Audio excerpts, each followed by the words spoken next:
All right, ladies and gentlemen, as you can see, the Tier 4 Fallen Soul Carnage update is here, and we have some surprises that we need to talk about. First and foremost, ladies and gentlemen, out of nowhere, we got this post right here from Netmarble letting us know that Marvel Future Fight has officially surpassed 150 million registered users worldwide, and because of that, they're going to be giving you access to 20 different tier 3 characters. This is huge because Black Friday is coming up and they generally give out a free tier 3 selector and a free transcended selector for Black Friday. So this one is an extra.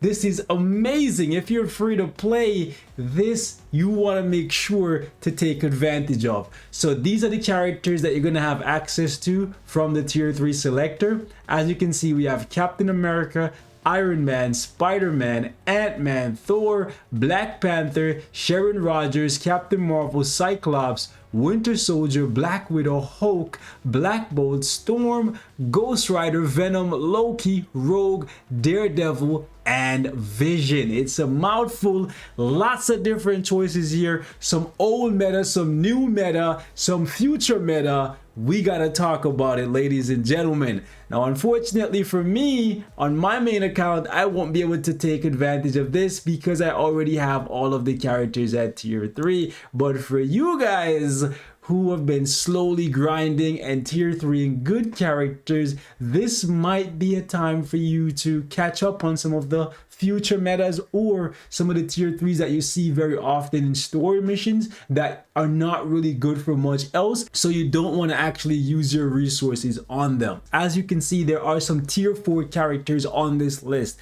like Storm, Hulk, Black Widow, Iron Man, Thor. So if you don't have any of those characters at tier 3, yeah, they might be looking like really good options. So what I want to do here is give you my opinion based on what I'm able to do with all of these characters. I'm surprised that they included Venom, even though Venom is a very old tier 3, because Venom is a very new tier 4 and he's a very good one at that. So let's talk, ladies and gentlemen, which of these characters will give you the best bang for your buck.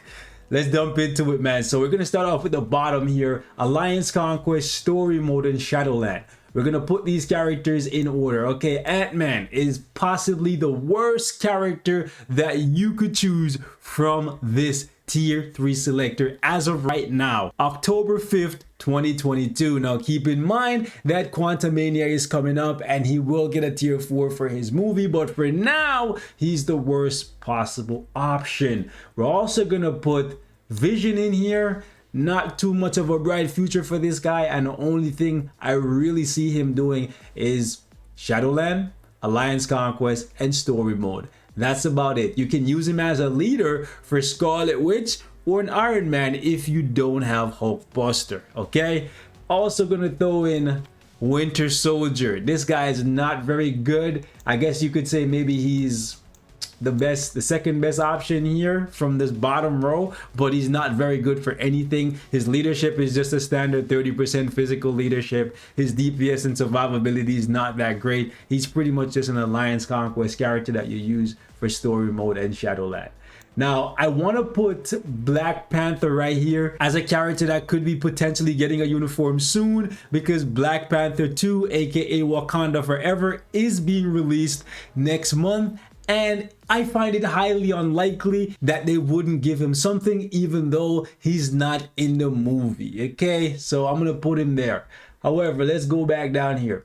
Black Bolt. I'm gonna put Black Bolt ahead of Ant-Man, but he has to go in this category. His leadership only applies to Inhumans, and there's no Inhuman that is currently relevant. Unfortunately, Kamala Khan has been switched over to a human now, so he's become even more irrelevant. Next up, we have the characters that are good but just not good enough. Ghost Rider can do Giant Boss Raid, a little bit of Alliance Battle, and a little bit of War Boss Legend, but the lack of a heal makes it so that he's not someone you want to be investing in right now, in my opinion. Next up, we have Captain America. I'm gonna put Captain America here as good because he is very good but I don't think he deserves to be in the great value category, because I don't see many people using this Phoenix uniform anymore. We've just gotten so many really strong combat characters lately, and there are more to come, with Black Panther possibly getting a uniform and Namor confirmed to be getting a uniform and a tier 4. Okay, so we're gonna put him in the good category.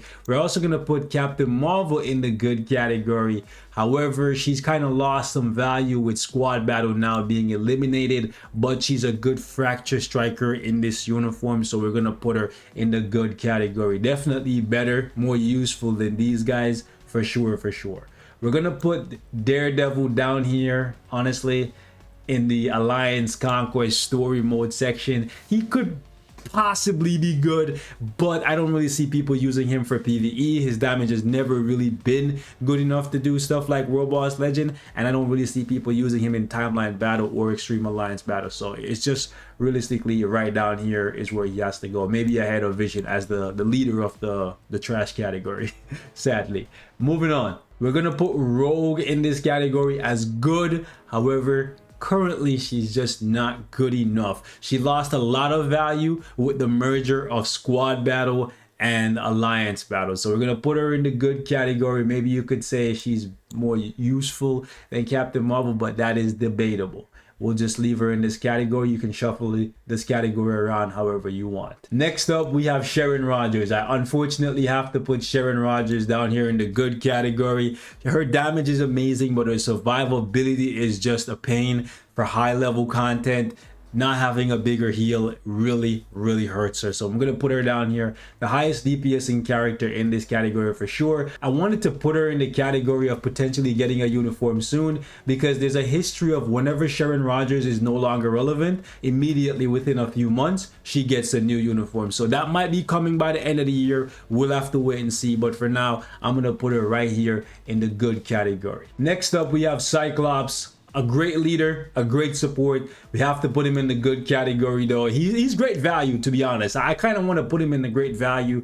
I think out of all the characters here, even though his damage is the lowest, he offers a lot of utility, because you could just take the uniform off of him and then you can use him as a hero leader support and a villain leader support with the Phoenix uniform. So I would say he probably deserves to be in great value. I definitely use him more than all of these guys. Literally everybody below him, I use Cyclops more than them. So we're gonna put Cyclops in great value. Loki, I kind of want to put in great value because of Extreme Alliance Battle, but with tier 4 Thor being a thing, Thor's a better farmer for dispatch missions and dimension rifts, so I kind of have to put Loki down here in the good category, because he's just barely holding on to his spot right now in Extreme Alliance Battle. And if the gore buff actually kicks him out, then I would say this is about where he stands. So he could be in great value, but realistically, I don't see myself using Loki as much as I use somebody like Cyclops because of the leader and support passive. Now we got to jump into the great value category, or the best value category, by putting Spider-Man in here because of his PvP value. He's just so toxic. I also got to put Black Widow up here. I want to say Black Widow is kind of like best value too, because if you give her a CTP of regeneration, she's just gonna clutch up in PvP, and then if you give her a CTP of rage, she's really good for pretty much every piece of PvE content. However, if you go destruction or energy, she can do the highest levels in World Boss Legend and clap up Dormammu in record time. But if we're talking about the absolute best value, then we got to talk about my guy right here. Okay, Hulk, definitely the strongest there is. The fact that he's in this tier 3 selector, he should be considered above all else if you don't have him started already. Like if you have him close to tier 3, obviously don't use the selector on him, but if you have him at tier 2, then definitely go for it. Iron Man is great value as well. I kind of want to say Iron Man should go in best value, but when I look at the 3 characters above him, all 3 of these guys can do PvP and PvE, right? So I kind of want to put these guys down in great value here because of the fact that they can't do PvP content. So I kind of want to shake this out like this. Iron Man, borderline best value. Thor, borderline best value.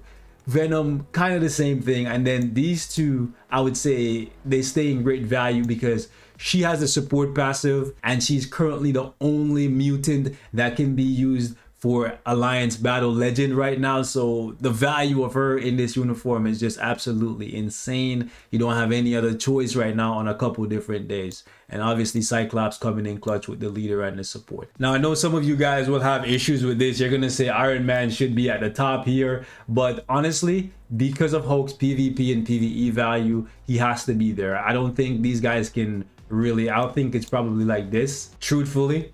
But this is how I would shake out these tier 3 characters. Now you can choose whoever you want, but this is how I would rank them personally. And Thor is a little bit ahead of Venom just because of the fact that there is a couple different days where Thor is the only choice for Alliance Battle Legend versus Venom. Anything that Venom can do, you can use Moon Knight for.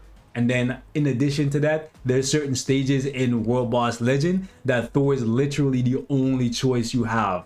Like alien, male, universal, it's literally just Thor. Versus anything combat related, Venom can do it, but you also have Moon Knight. Now there is one final thing that I want to talk to you guys about that's been added to the game with this recent patch for tier 4 Carnage, and that's actually the 2022 Halloween token event shop. People are speculating that we could be getting new uniforms and seasonal uniforms at that for a couple of different characters. I'm down for it. We've never gotten seasonal uniforms for Halloween, but we saw them do it this year where they gave us seasonal uniforms for April Fool's Day, which is something we never saw before. They started off by doing summer uniforms, then they started releasing winter uniforms with Kingpin, Black Cat, etc., White Fox as well, and now we're seeing seasonal uniforms for, you know, obscure holidays like April Fool's Day and now Halloween. I'm on board with it if the right characters get the upgrade.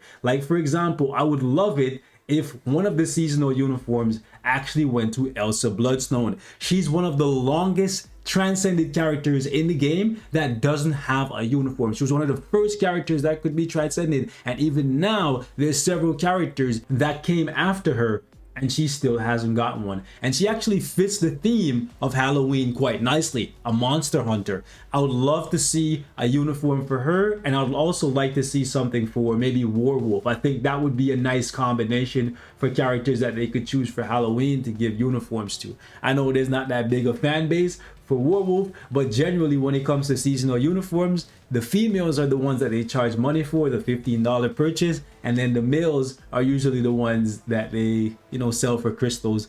But you guys leave me your thoughts in the comments. Do you think the Halloween event shop is going to be another token shop kind of like this one right here, where you just get free stuff for simply playing the game? Or do you think, yo, this Venom icon looks sick, bro? Oh my god.